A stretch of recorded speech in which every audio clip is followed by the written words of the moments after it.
Who is the most disgusting person you've ever met? Story 1. My mom was an ER nurse, currently retired. 20 years ago, a man walked into the ER carrying a person wrapped in a plastic bag and left. It was a little old granny lady with end-stage Alzheimer's. She was gaunt, covered in feces on her pajamas that looked like they weren't changed in weeks.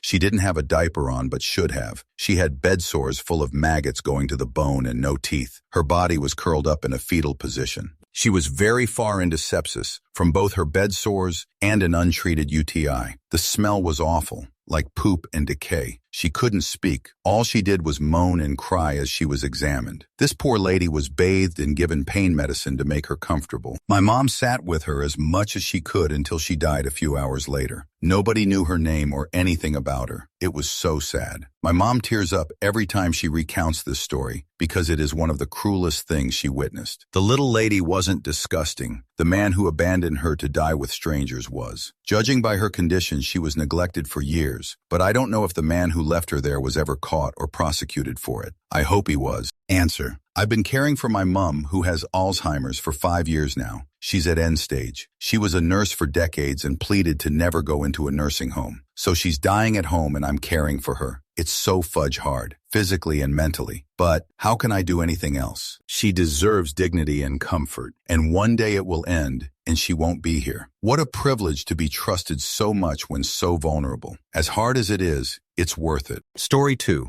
My Nana had Hep C. At the time, the treatment for was these injections. She kept all her sharps in a Pepsi bottle under the sink. Well, one of my uncles broke in and stole her Pepsi bottle of old needles to use, or to sell for others to use. Again, my Nana had Hep C. Everyone knew she had Hep C. Story 3.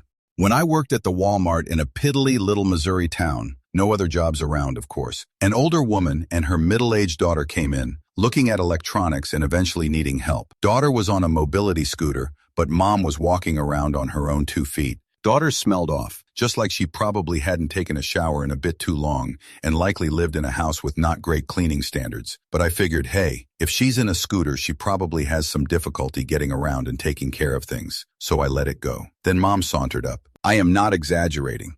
This woman likely had not showered in years. The stench was honestly beyond what I can describe in words. Her hair was stringy and greasy. Her skin had a stomach-churning sheen to it. I have seen actual homeless people with severe mental illness yet better hygiene. I simply cannot even begin to describe the smell. To call it sickening is like calling it sunshine and happiness. I was the first person her daughter approached, and then she, the mother, came up to me, and I could only speak for about a minute and a half before I turned to my boss and said, "Hey, they're looking for X. Do you know anything about that?" And he, who'd been staring with eyes the size of dinner plates the whole time, sighed but did come up, as I needed to run to the back room to take a breather. He understood. The strangest thing was that in every other respect, she appeared completely and utterly normal. She didn't act strangely. She had her purse, her car keys, and was able to buy the stuff she was looking for. She wanted a television for her trailer and an Xbox 360 for her grandson. Showing my age. That's all. She didn't act crazy or like she was suffering from something. She just didn't bathe. But holy shoot, she did not fudge bathe. Answer. Is it possible that this woman is a master class in masking? There's no way you're mentally well if you don't bathe for extended periods of time. This would create all sorts of problems for you. Fungal infections come to mind first, but probably a lot of others shoot. There's no way she could stay employed too.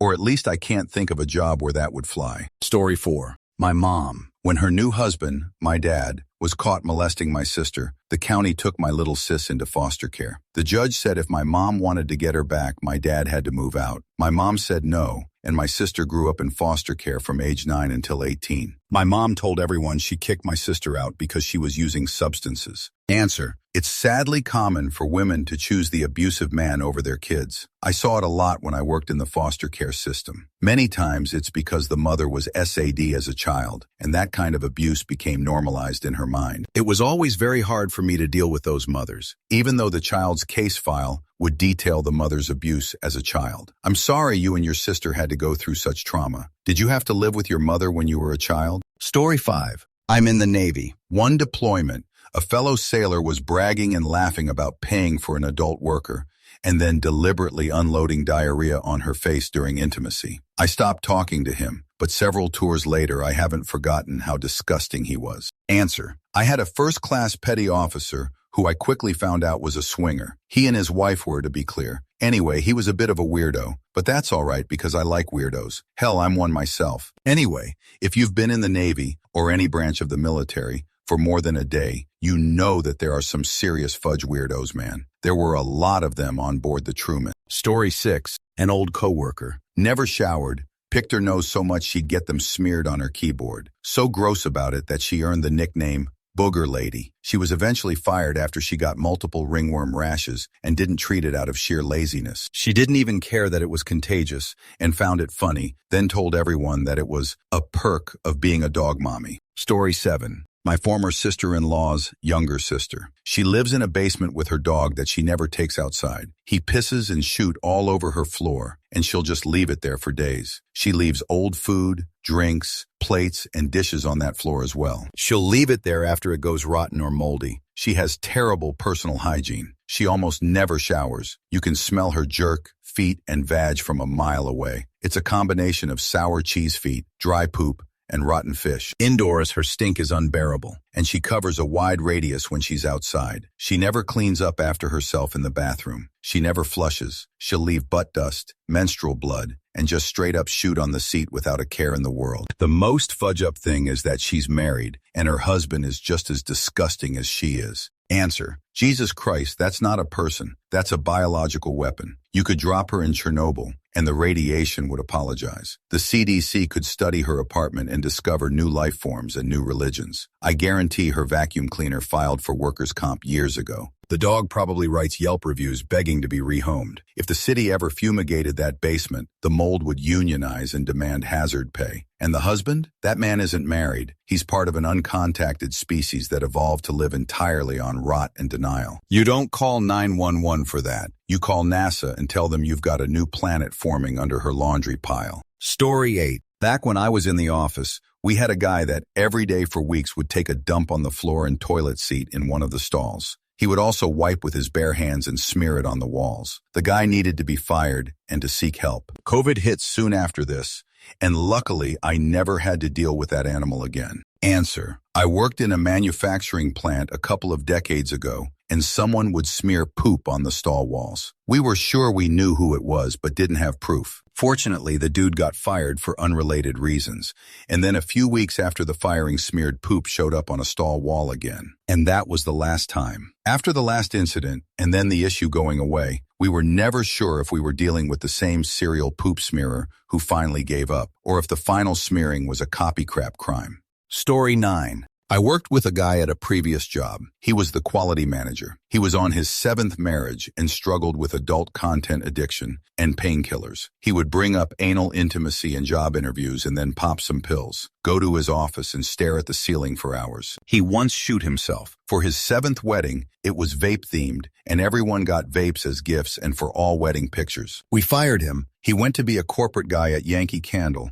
and was fired from there too. And last I heard, he intimacy assaulted a girl and somehow took medical leave for a bad elbow and to get more painkillers. Story 10. An adolescent psychiatrist. He took a shine to his young female patients. He took his time, groomed them, did substances with them, injected them with substances and molested them, burned his offices down twice, gaslighted everyone in his orbit for years. When it finally caught up to him, he was too ill to stand trial. 30 years of abuse of vulnerable young girls and women whom no one believed, until a particular cop did. I saw a post his 60-year-old daughter made recently, still adoring, bordering on religious reverence. Edit: he's dead. We talked about it, but we didn't feel one bit better for it. Sometimes dead is not dead enough. It was the police officer that told us, 5 years after the initial trial began. This stand-up human being called each and every one of the women involved. If he was able, he came in person to talk. He cried with me when we talked. He was better than any therapist. Thanks, RK. You were one of the good guys. R.I.P.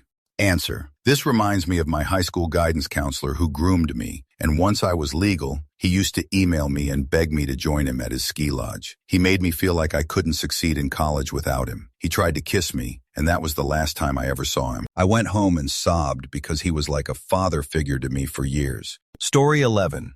Ron Jeremy, 2011, Nashville Airport. I was a massage therapist working at a chair massage business in the Delta terminal. These are clothed massages where they sit in a chair, thank goodness. The man had a putrid odor, dried, crusty blood coming out of his ears, greasy hair filled with dandruff, crusty feet and long toenails peeking out of a pair of slides. His smell was so bad that when I got home, I Googled Ron Jeremy stinks and found out there were some adult content actresses that had a clause refusing to work with him for this very reason. He was also a shoot tipper and apparently known for that at the airport massage bar. I still get sick to my stomach thinking about this encounter. Story 12. Never met them, but I just spent 2 full days cleaning out a small apartment owned by a couple who were evicted. But I think I gathered a good impression of them as people. The cleanest room had dozens of soda bottles, plastic bags, cigarettes, bottles of pills and vitamin supplements scattered across the floor. 2 rooms were literally 3 feet deep in trash. I discovered plenty of gross intimacy toys and substances paraphernalia in there, as well as a nice helping of black mold along the walls. There were a month's worth of half-empty dishes in the sink with plenty of rot and mold on them. They had lived there less than a year. Edit. Just remembered an old man who used to show up at my church on Sundays. He would stop young women and tell them that they needed to get pregnant to be saved and receive crowns in heaven. He would also randomly film things and people, sometimes even tracking them around the room. He also had a friend who at one point approached 8-year-old me who had no idea who he was and told me it's time for bed. I did some research many years later and discovered that the first guy was an ex-military who had been dishonorably discharged for grooming, then intimacy assaulting a 12-year-old girl. Answer. This sounds like my old apartment building. My neighbors across the hall were hoarding a year's worth of trash. It was permeating into the hallway, and once it was inside my door, I raised hell. We had been telling the owners, but they would blame a dead animal being in the ceiling. The owner had to totally gut that apartment. They had lived there 1 year. The property manager told me she didn't think they took their trash to the dumpster for the entire year. Story 13. Worked with a woman at a former job. She lived next to a local lake in a cabin. Her water well had gone out, so after that, she would either shoot in a bucket in her backyard or in the lake. Story 14. I worked for a small municipality. A guy was eagerly waiting for his mother to die so he could inherit her very decrepit house. The way he talked, that would make him a man, someone who owned property in town. He would sit closer to the front in church. He gave me the creeps. Story 15. My boyfriend and I tried to help a friend move when her home was condemned, and she had to move her stuff into storage. Found out the hard way that she and her mom were hoarders. They had 4 cats and didn't clean the cat litter very often, or have them treated for fleas. Answer. I have worked pest control for a number of years. This was a very common theme among residential jobs. Clients would call, especially property owners and landlords, to have the places treated for bed bugs, fleas, mice, rats, roaches, etc. They would be told that the place needs to be cleaned and picked up, or we can't guarantee success of the service, and they would have to read and sign acknowledging they read that. Most of the time, nobody would read, and the tenants wouldn't do diddly squat, which ended up with them getting evicted, the property crew cleaning out the place and us treating after. Story 16. My brother for quite a few reasons, mainly because he SA me when I was young, and never was held accountable. Second, and almost equally as evil, was taking advantage of our parents when my mom was diagnosed with Alzheimer's. He and his shitbag kids moved in with them and made the house unlivable and never paid a dime in rent. Also, when my mom's condition started to progress and my dad had to run to the store and he trusted her to my brother, he would lock her in the bathroom. I didn't find that out until after my husband and I moved them in with us so we could help take care of them. And the chef's kiss of deplorable behavior. He didn't come to the funeral because we wouldn't ship her body back to the state they were from, because my father wanted her here. He lives now and can visit her easier than 7-hour road trips. Story 17. My cousin's husband. She was 16 and he was 30 when they started dating. Yes, he did groom her. Yes, they got married, at her religious parents' insistence. At her brother's wedding, he wore dirty, holy clothes and smelled like a dirty basement. He never cleaned or took care of his wife or son. Story 18. My uncle's ex from 20 years ago. Going in her house was like walking through an overstuffed trash bag with a narrow courtesy path she had weaving through. Her sink was filled with all the dishes she owned, just rotting. And then on top of that were piles of paper plates because all the dishes were dirty. It makes me laugh looking back just because of how crazy it was. Also, her bathroom only had 1 out of 4 of the interior walls. Exposed pipes and wires and all that. It burned down. Surprise. A few years after her and my uncle split, she got a super nice Habitat for Humanity house that she filled with trash not even a year later. Story 19. May not be the most disgusting ever in my life, but definitely the most current. My husband's manager is just gross. It's a small business, so it's hard to get away from too. Ron constantly, loudly burps, farts. He doesn't care if there are customers around. Seems almost proud of it. He's in his 60s. If an attractive woman, or girl, comes in the store, he stops what he's doing, stares open-mouthed at her, following her around the place, all while his gut is hanging below his shirt. When he uses the toilet, he pisses all over the seat floor. My husband now sends him back in to go clean up after himself. He constantly traps customers he thinks will be sympathetic to complain about his divorce. Yes, Ron, we can all see why she left you. He's also ridiculously lazy, useless. No one really understands how he's kept his job, as it seems even the owner can't stand him. Story 20. Father-in-law. He rarely bathed, never washed his hands or brushed his teeth, wore the same clothes for weeks at a time, and pissed on my bathroom floor on the regular. I finally went no contact, and he thankfully died last year. Nobody came to his funeral. Story 21.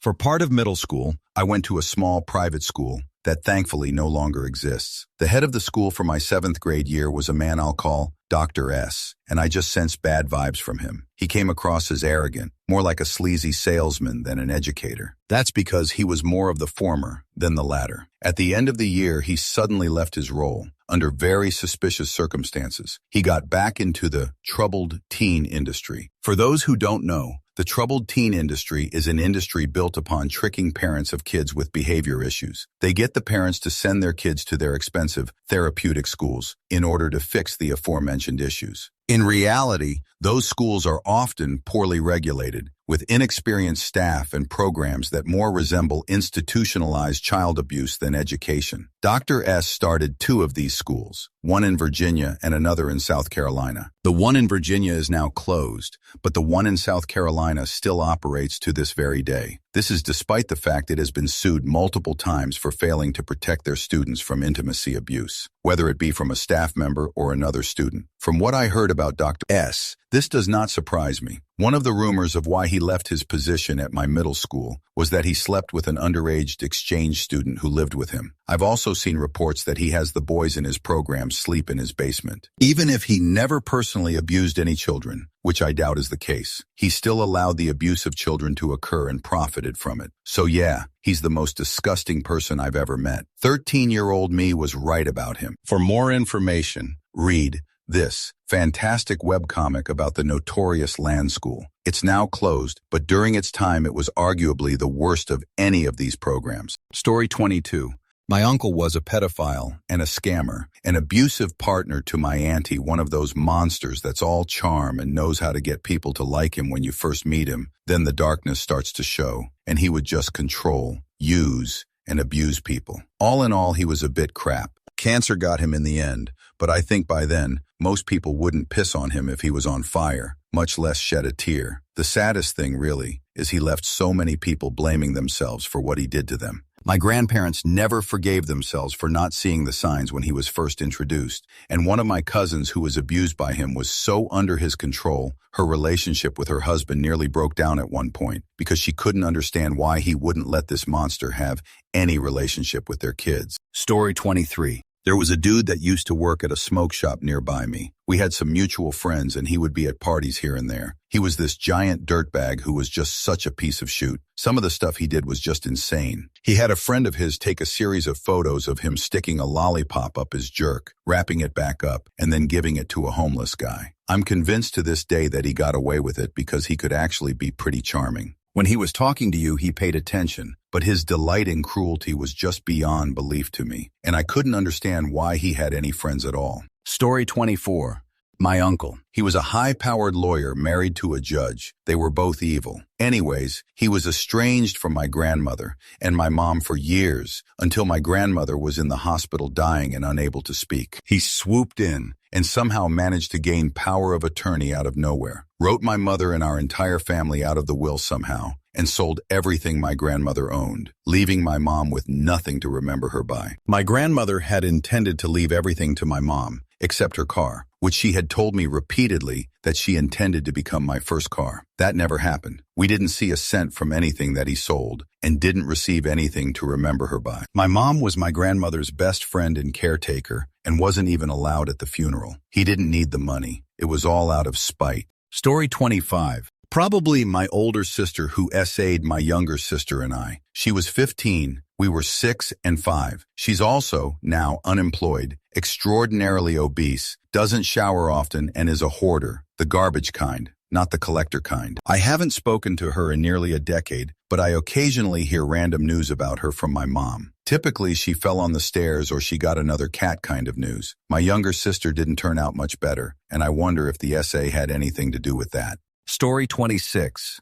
I am a social worker. Sometimes I do home visits, and it's kinda hard to tell which is the worst, but I used to have one guy I would visit where I would have to cut off small chunks of deodorant and stick it in my nostrils and rub Vicks Vapor Rub under my nose so I didn't risk puking from the smell in his apartment. And keep in mind, I was in the Air Force for 8 years where I spent the majority of my time on the flight line, smelling jet fuel all day. So my sense of smell was already fudge long before I met this dude. Story 27. My brother-in-law and his wife. We went to their place for the first time, and when they turned on the front room's light, it looked like the carpet was moving. It was cockroaches scurrying out of the light. They chain-smoked in the trailer and were hoarders that never cleaned anything. Empty Mountain Dew cans everywhere. Story 28. Worked with a disgusting fat slob whose diet was comprised of SpaghettiOs, Hot Pockets, and energy drinks. He would take the worst shoot I've ever smelled, literally a biohazard 30 feet around the bathroom for over an hour each time. He used to wear his underwear inside out to, quote, make it last longer. They had skid marks, inside out skid marks. You could smell it when he walked by. The most disgusting thing I've ever had the displeasure of seeing. Story 29.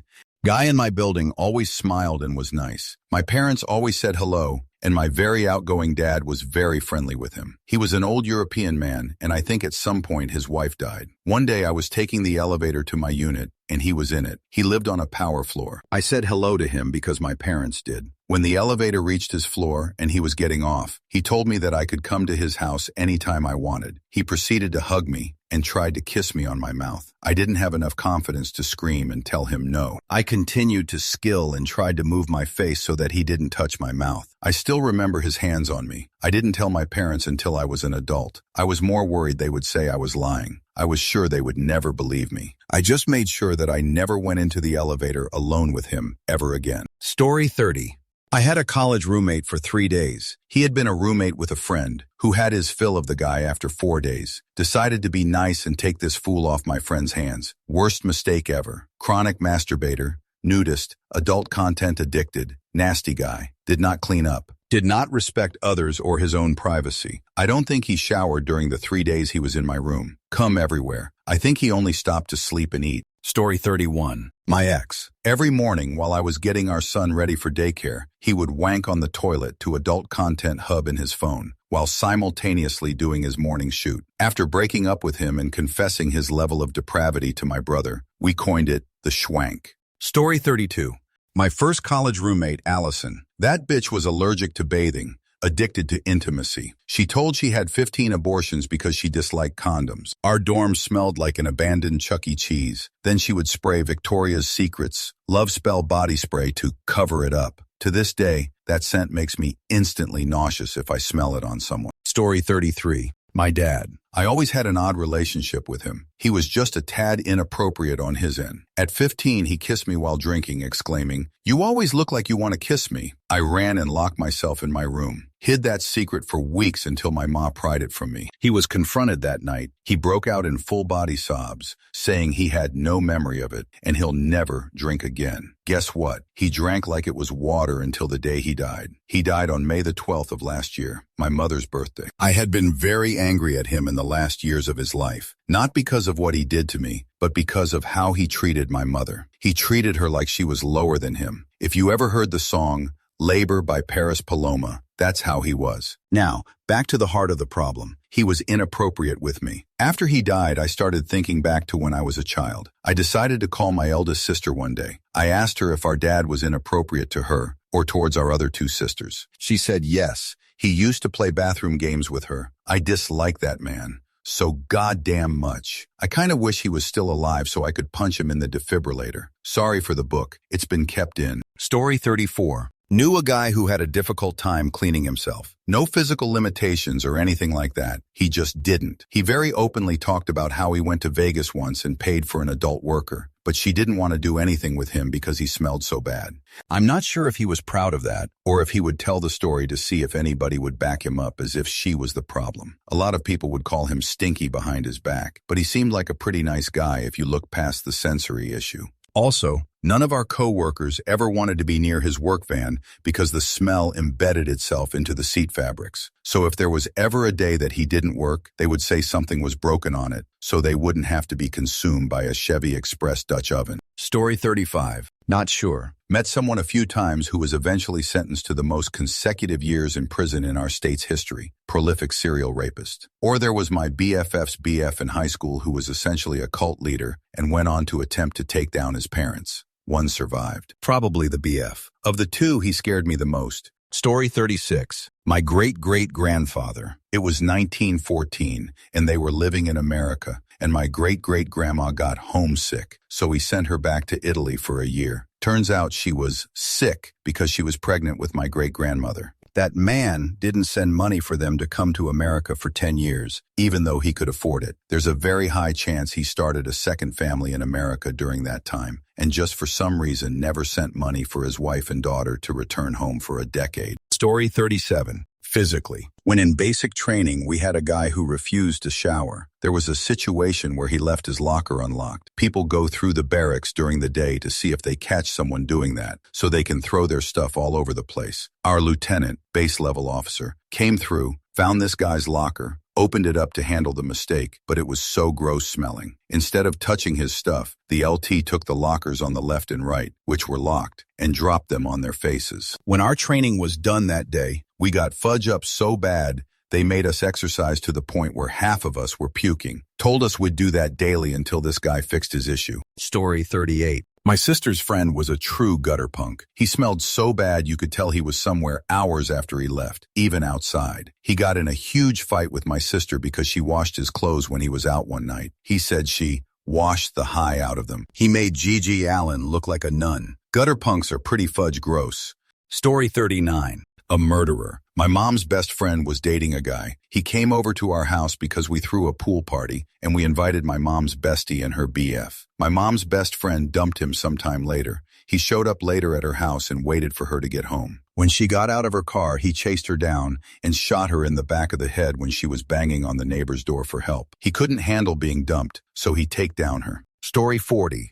I know the woman in this video. She has always been trash. In the video, she is saying that an illegal alien eliminate her kid. The truth is, she was in a cheap motel doing substances and was fudged some guy and the kid, like 2 or 3, wandered down to the pool and drowned. I have a long list of horseshoots she has done over the years. Hostile encounter with MAGA-passing cult members at a Beto rally predictably ends in violence. R. Bad choices, good stories. Answer. An illegal alien drowned my kid doesn't even sound like something that would happen. It sounds like a case of blaming someone else for one's own parental neglect. And as you describe it, it is. I know a woman who let her 2-year-old watch his infant brother in the tub while she went and did whatever, probably also intimacy and substances, and the infant drowned and died. And all the surviving son's life, this woman has brought up the incident and framed it as, remember when you let your brother drown? She's also one of those people who proclaims, I'm a good mother, as if saying so can will it into existence, even as she does dumb shit like moving a meth head boyfriend into her home and subsisting in poverty because she refuses to maintain employment. Poor kid.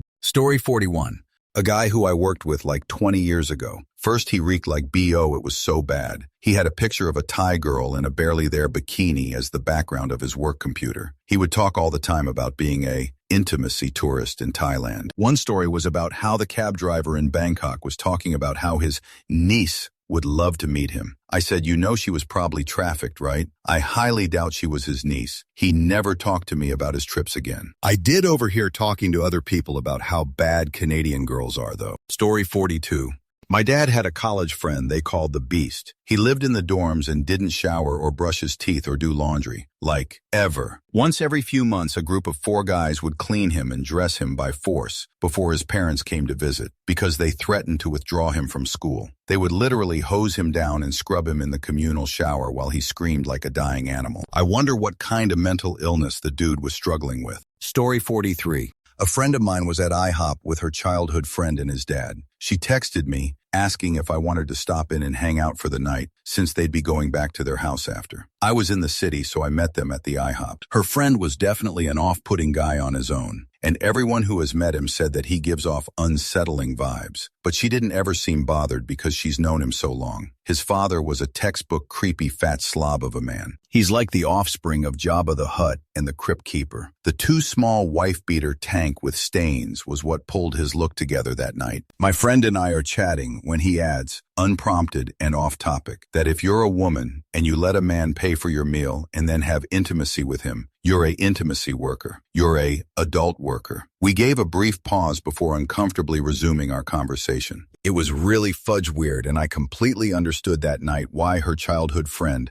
might have come off as odd to many. There were so many cold things I would have loved to say to the man in response to his out-of-pocket statement, but he wasn't worth it, and he was an actual crazy person. Story 44. I had a principal that faked breast cancer to cover up an affair she was having. So she cheated on her husband by pretending to go to doctor appointments. Eventually, the Board of Ed found her sus and had her resign. The crazy bee is still working in education in a nearby state. Story 45. I won't dox him, but he did the following. 1. Cheated on his GF for a year while he let her pay for everything. 2. Let his new GF convince him to record the breakup and be extra mean while doing it. 3. He chose to live directly above his terrified ex where she could hear everything he did. He could have moved because we offered him $10K to go somewhere else, but he didn't take it. 4. The ex was especially scared of him because his kink is CNC, and she was a victim of past intimacy abuse. She held a knife to leave her apartment. 5. Now he and his friends are making my and my husband's lives miserable for fun. This is all after we've extensively supported him in the past. Story 46. The Shah of Iran was a nice person one-on-one, but there's a reason he died in exile. Even though I was only 11, he treated me well, which may have been because we both shot a 24 on our first round of skeet, so I was his equal. But he turned out to be the evilest person I've ever known. Story 47.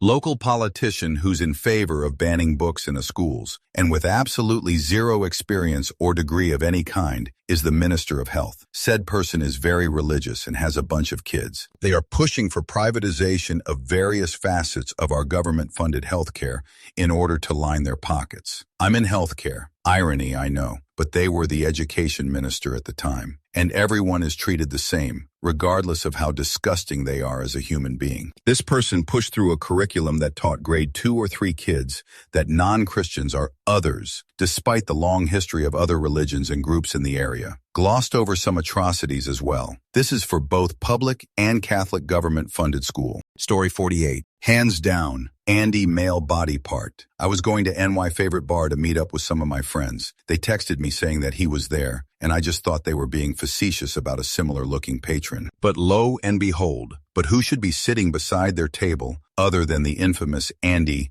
male body part? At the time, I didn't really know about his intimacy assaults and general gross behaviors. Just knew he was a washed-up MTV-era celebrity, but he was tipsy off his jerk. He kept groping me and pinching me. I'm a dude, and harassing every guy and girl that walked past him. He was insufferable. The friend he was with, a realtor, was explaining to us that they got kicked out of another bar because some girl claimed that Andy spiked her drink and laughed to himself as if it was some silly mistake that happens to people sometimes, like forgetting your wallet at home. Thankfully, they both left, but I felt really grossed out by the whole ordeal. Story 49. My mom had always warned me not to go up the hill, which was a road that led up into some hills behind my one friend's house. I found out why. My friend asked me to drive her up there to give something to, I kid you not, her sister's boyfriend's stepdad's side piece. Should have known then. But I was young. freshly licensed, so ready to drive anywhere. Middle of the day, and it was only a couple of miles. After we turned off the paved road,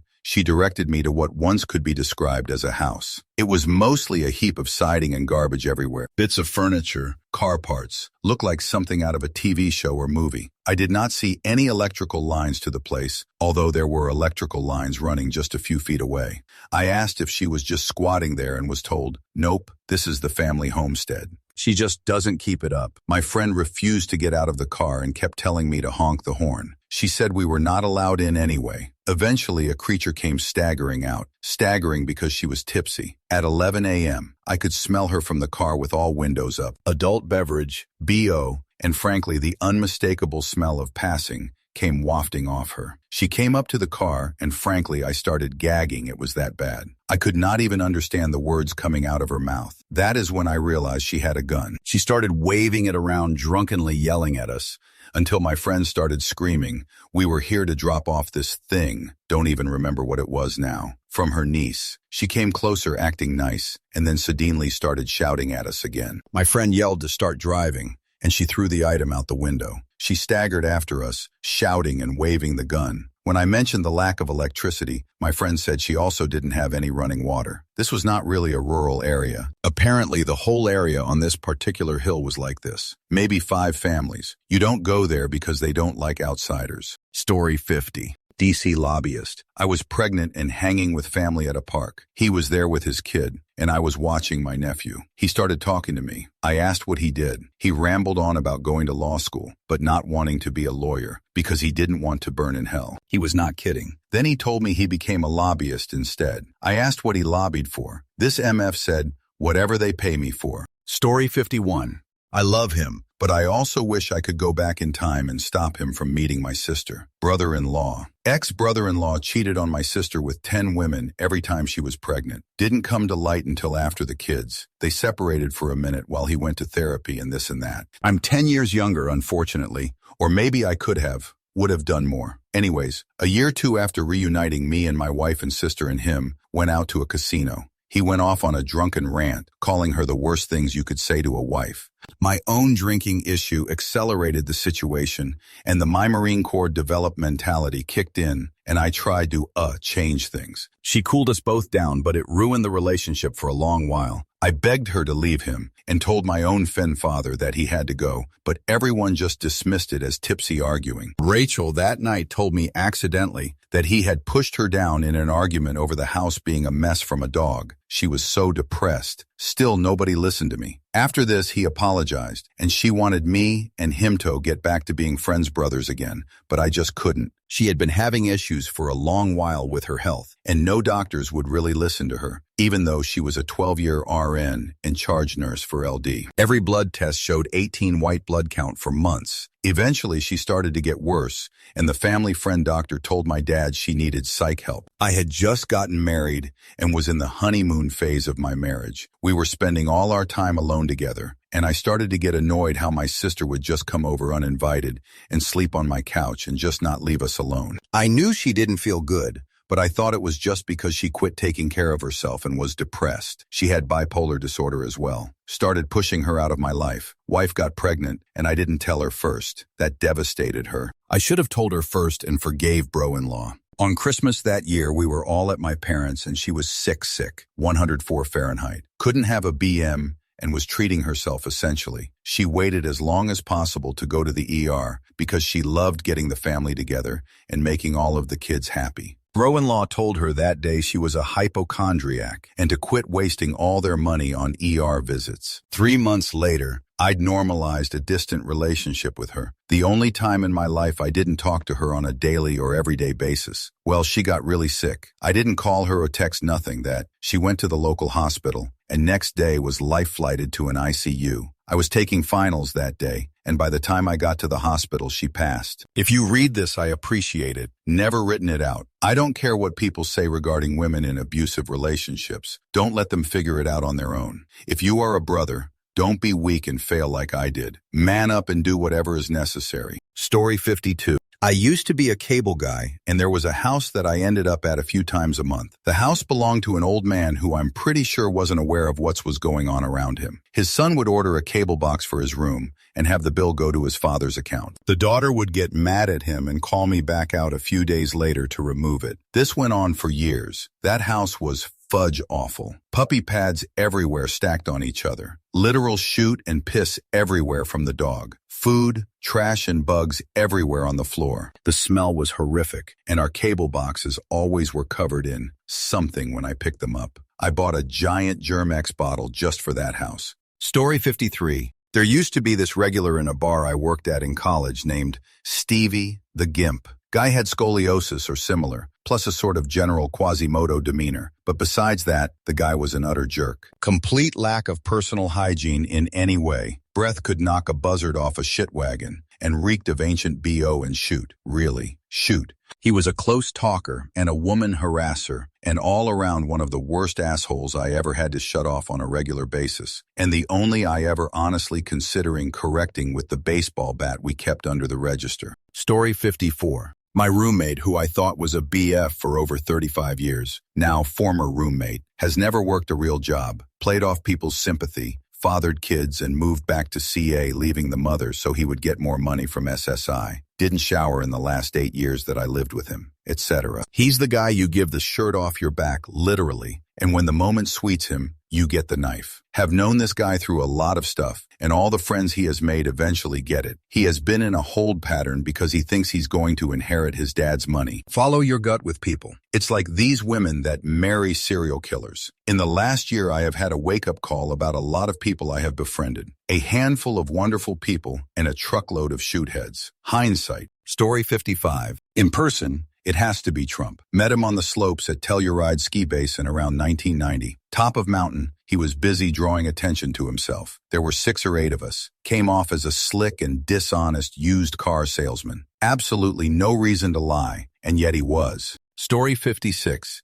I used to volunteer to go along on field trips when my daughter was in elementary school. One time, her first grade class went to LA's Chinatown, and part of the experience was eating lunch in a Chinese restaurant. One of the kids' dads came along as a chaperone too, and he made an absolute pig of himself at the restaurant. The food was served from large bowls which were passed around. He literally grabbed the bowls as soon as they were set down and piled his plate sky high, wolfed the food, and grabbed the bowls again before some of the kids even had a first serving. He ate like he hadn't eaten in a month, shoveling it in like there was no tomorrow. Story 57.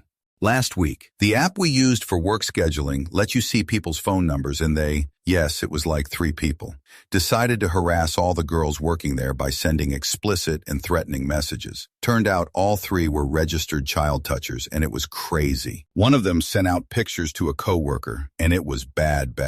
Story 58. My ex. Dark post. After I had my son, I had zero interest in intimacy. I think I had PND and my body disgusted me. And psychologically, I didn't want him touching me because I was struggling. He was getting super frustrated. So one day, whilst he was at work, he began sexting me, which was so weird. And he could tell I was uncomfortable with it. Anyway, he finishes his shift, comes home. My wee boy is asleep for the night. No hello or anything, he just walked in.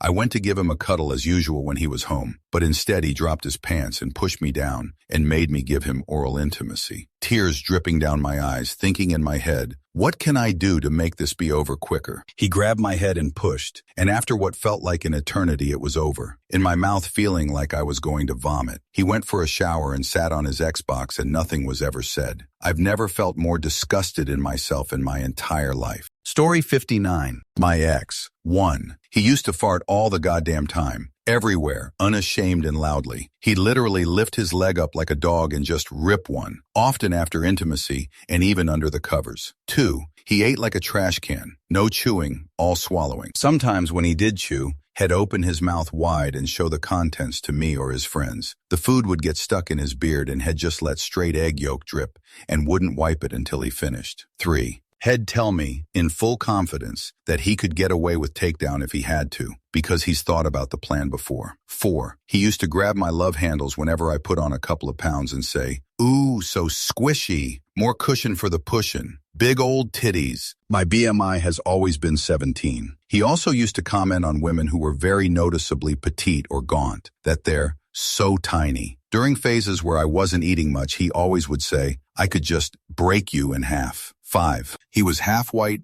half Hispanic, and grew up mostly with the white side of his racist, evangelical Christian family. His father, Hispanic side, had been completely whitewashed and disallowed to see his side of family. His sister used to call the Hispanic students that she taught her little speaks. At all of this, he'd just roll his eyes, laugh, and say, "Oh, you can't say that," then talk about his Hispanic heritage when around strangers and use it to connect with Hispanic artists. The reality was that he grew up in a religious, pedo-ridden, and intimacy-deprived, trailer-trash racist family, but called it being poor. His mother used to be a special ed teacher and continually made fun of her neighbor's mentally challenged daughter. He praises his family as being loving and supportive, though I doubt anyone besides myself knows exactly how deranged they are. 6. I've validated with several therapists over the years that I've experienced intimacy abuse that could possibly fall under violation. Dozens of times. I fell into deep depression and isolated alcoholism 2 years into the relationship, which he was aware of. This didn't stop him from pushing intimacy when I was half-conscious or inebriated. It turned into him having intimacy with me while knowing I was intoxicated. Then the next morning shaming me for being intoxicated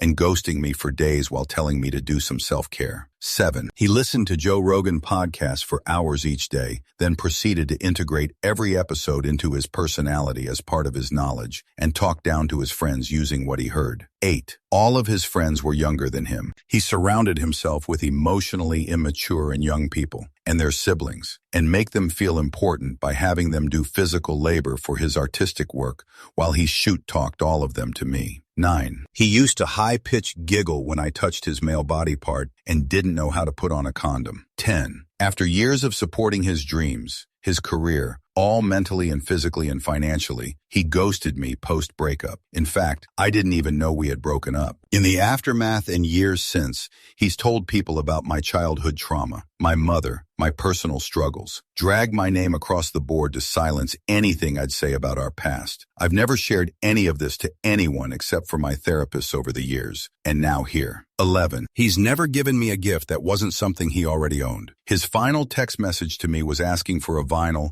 and a broken ukulele back, each given to me on my birthday and Christmas, respectively. He pulled those gifts out last minute from his basement on both occasions. 12. The only dinner he ever took me to was at a restaurant where his friend's brother worked and had given him 2 free meal coupons. He emphasized going for the filet mignon, since it was the most expensive free course. 13. Every conversation is a conversation about himself, and he is so fudge loud. When I visualize his mouth yapping, I want to slap the shoot out it. All of this occurred while he was getting close to his 30s. He's a narcissistic sociopath who still exists in the large city and community of that city I am part of. I haven't ever bumped into him, and I think that if I would, it'd vomit right in his man-child, Jerry Garcia jerk-looking face. I know what you're thinking. Why were you with this loser? Because he knew how to play on my emotional instability at the time, made promises, and is inarguably a good manipulator. Story 60. Gilbert Hamill. He was in prison, and still is, for raping his own daughter with his brother. He was in a car accident and was stuck in a wheelchair for the rest of his life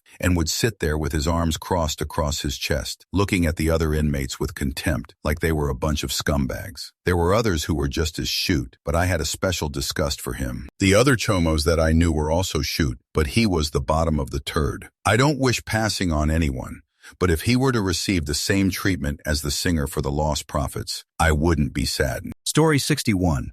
I worked with a dude that wore a hemp necklace with a weird-looking warped brown pendant in the middle. When I asked him what it was, he told me he saved up all his used condoms for a year in a shoebox, melted them together, and made a necklace out of it. Nice dude otherwise. Story 62. I knew an adult Eric Hartman. He was 300-pound homeless alcoholic Nazi rapist. He drank 7 cans of 24-ounce steel reserve cans a day and bought teenagers beer so he could hit on high school girls in his mid to late 20s. He had active warrants out for his arrest and had mixed feelings about how Hitler handled Jewish people. He was also a Trump supporter in 2014, a full year before his second run. Story 63. I've met several. I've known all sorts of people on my life, and I've seen so many different types of people. One was a chick I knew. I slept over her house one night. She had 6 cats and never cleaned their 2 litter boxes. It was a horrific smell. I'll never forget the stench. They also used to sit on the stove, and I could never understand why she was okay with that. The cats also pissed on the furniture, so their couches and chairs smelled. Luckily, I had a sleeping bag. Another was a girl who confessed she ate feces, I don't know of animal or human, to strengthen her immune system. She claimed this was why she was healthier than me. I told her she was whacked. Story 64. My grandfather's ex-wife. She was a child predator and a complete psycho-narcissist who essayed me from the ages of 2 to 3. Yes, I remember quite a bit of it. Just to be clear, I am one of those autistic people that has a super memory, as I call it. So I can remember things dating back to my toddler years. I vividly remember waking up in her bed with her hand down my pants. I remember her making me shower with her. I remember she would say things like, "If you don't tell mommy, I will give you chocolate pudding. If you don't tell anyone, I'll take you to the zoo." She locked me in her bedroom quite a bit and touched me in many ways a child should never be touched. One day, she held me hostage in her bedroom when I was about 3, and I was crying as she made me sit there, and my parents were screaming at her on the other side of the door. My dad was the one who nearly broke the door down, and he threatened to call the police, to which my abuser opened the door and surrendered me to my parents. I honestly believe to this day that my dad was starting to put 2 and 2 together, and he definitely saved me from further abuse. Sadly, he died from tipsy driving almost a year later, but I will always remember him as my hero. After this incident, I never had to see that crazy meanie again, and my grandpa divorced her soon afterward. It still took me many years to verbally confirm, explain to my mother that I was, in fact, SAD though. And of course,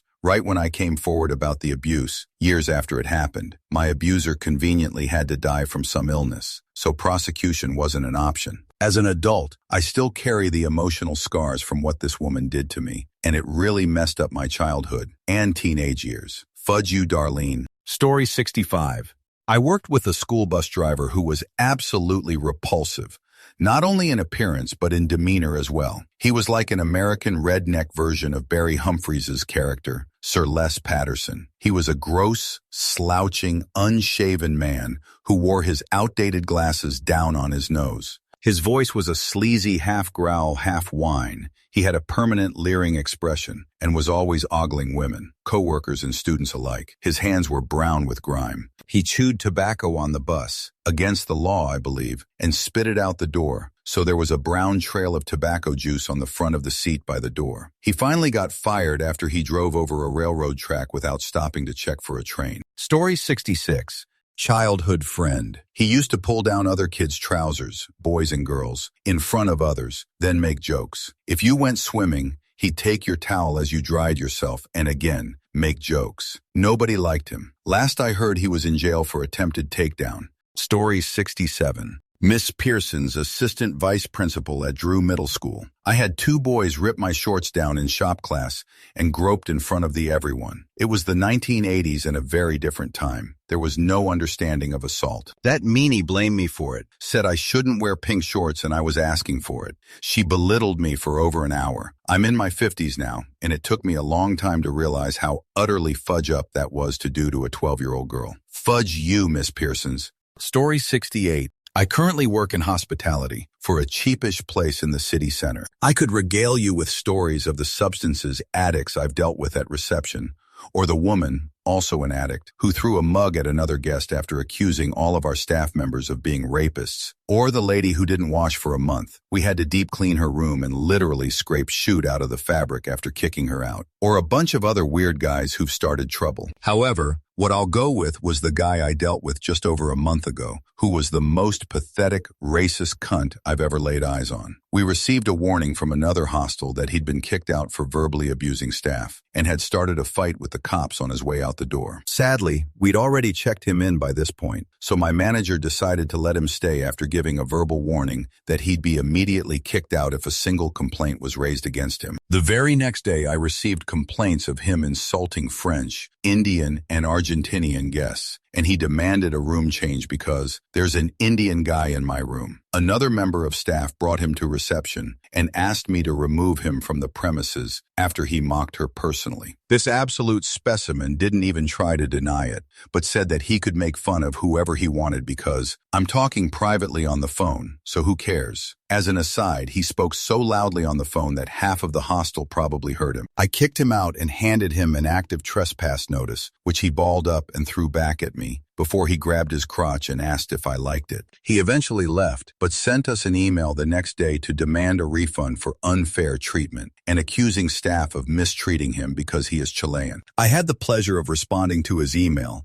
with a notice that we were charging his card extra because he left bloodstains on his bed linen after getting into a fistfight with someone on the street, a French guy that he insulted. What an absolute degenerate. Story 69. The day my roommate was moving out, I went in while he was getting his stuff together, and the longest wall in his room was just floor to ceiling covered in nose boogers. Her pick his nose and wipe it on the wall. I've seen some gross shoot, but that was impressively disgusting. Grade a piece of shoot.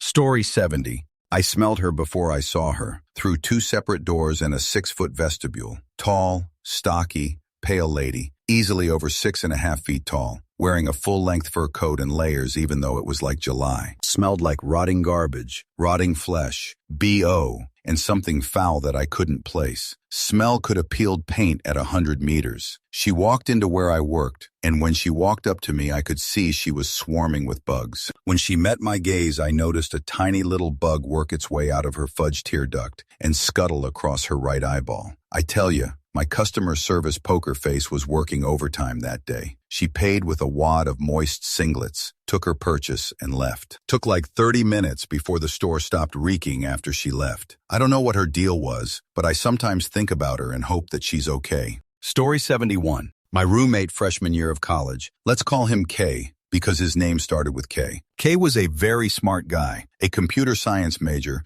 with a significant portfolio of open source programs already. This was before GitHub, so it's harder to quantify. But he had absolutely zero social skills and terrible hygiene. K smelled. Sort of that horrible, cheesy smell dog fur gets in a vacuum if left there too long. I mostly attribute this to his lack of bathing. Our towel rack was on the front door of our room, and the same towel was there all freshman year, but it was only wet twice, communal bathroom down the hallway. He had Krusty the Clown hair at 18. He left food to rot everywhere. Everything he touched was sticky. He listened to electronic music with headphones, but so loud he must be deaf, and had a screen on 247. Story 72. My ex. They would stick their finger halfway up their nose and dig for gold constantly. Constantly cleared their throat and would spit loogies into the sink and not rinse it out. Decided that the entire dental industry was lying and stopped brushing their teeth. I could smell their breath from feet away. Never washed their hands and would bite their fingernails. Didn't flush after peeing. So glad I live hundreds of miles away from them now. Story 73. Not so much disgusting, but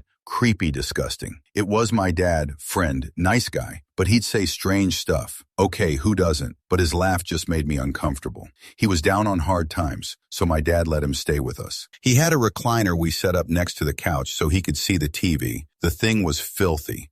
It was tan, but it had black marks on the armrest and footrest, and it stank. I had to stop sitting in the living room because he would randomly start to play with himself. I would be in my room with the door open, watching TV or on my computer, and feel someone watching me, and I'd turn around and he'd be standing in the doorway, staring at me, sometimes rubbing his crotch. I started closing my door. He'd spend a lot of time taking baths, and every single time the tub would have black stains all over, which were hard as heck to get off. The man never really did anything to get that dirty either. He just sat around all day. My dad and I also couldn't eat around him or be around when he ate because he moaned, groaned, slurped, burped, slopped food all over himself, and shoveled it in like it was going to disappear. He never cleaned up after himself, did laundry, or cooked his own meals. Even our dog wouldn't go near him, and she got really protective of me when he was around. She'd constantly be by my side or put herself between me and him, always watching him, ready for action. She started to demand to be in my bedroom when I'd be in there or go to bed, which before he moved in, she'd hang with my dad on his chair, chilling in her kennel with her toys or bone, laying in a sunspot on the floor, or she would sleep with my dad, just being a carefree dog, etc. Needless to say, my dad asked him to leave about 2-3 months later after he moved in. Only reason it wasn't sooner was because my dad was getting pressured by his friend's financial caseworker person to let him stay because my dad mentioned to them he was going to ask him to move out when he got his friend's rent from them for the first month. Story 74. My ex, who was disgusting, barely bathed, physically, emotionally, financially tortured me. He was so awful I smiled when I found out he died. He even once using the keys he stole when we split up so I couldn't go get him arrested. I am telling you, if I went to the hospital and went to the magistrate, he would have been sent to prison. It gave me severe PTSD from it. Anyway, he knew I was months behind on my bills, especially my rent. Every time I had money, it got stolen, either from him or people he let into my home. These assholes went through my bedroom looking for my money. I was working minimum wage, 6 hours a day, another place tips only, 14 hours of desperately scrapping it together to keep a roof over me and my baby daughter's head. He unlocked my car and glove box and stole my wallet. When we were first engaged him, and his druggy cousins came over, and the wallet that had sentimental things in it that couldn't be replaced, and $200 mysteriously disappeared. All that time I thought it was the cousins. This MFer had at least $20,000 in the bank. He stole it, shocked me with a stun gun for laughs, pulled a gun on me, abandoned me and my brother at Walmart as a joke, would hack my phone, my socials. The hacking stopped when he died. I had to have my car towed to make another key, but I had the same key for my doors and my glove box, so he wouldn't have been able to crank it up, but could open the doors. He called CPS on me. He admitted he got me pregnant on purpose just to leave me in the first trimester. He punched me in the stomach. Then after that, he tried to eliminate me pregnant. He refused to help in any way with her, so I was forced to put him on child support. And then he spitefully went on SSI, so I couldn't get anything from him. I got $25 a week. When he died because he didn't have disability, I couldn't draw off of him. He broke in my house when I was pregnant and stole my brother's PlayStation. My mom and brother deeply resented me, thinking I had something to do with it. He was a narcissist and said he had no conscience. I believe it. He rushed and spent $30K in 6 weeks because he was scared child support would get it. When he ran low on money,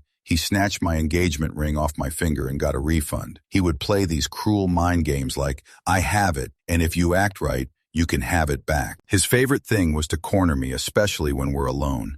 And one of his favorite places was the car, so I guess people couldn't overhear it. He had me so upset and worked up, I guess I was having a panic attack, and I demanded him to let me out now. And he didn't, so I jumped out. He stole all of my ID, Social Security, birth certificates, and punched a big hole in my wall and destroyed a 3-week-old phone. He would force me into staying in the car when he would hang out with his friends, and if I tried to sleep, he would wake me up and threaten to use a stun gun on me. So yeah, the most evil person I ever met. I am so glad I am free. Story 75. Stop being friends with this one guy, 'cause one day we were smoking. He just randomly said he date raped a female years ago, but it was okay 'cause he was tipsy. As a non-gang,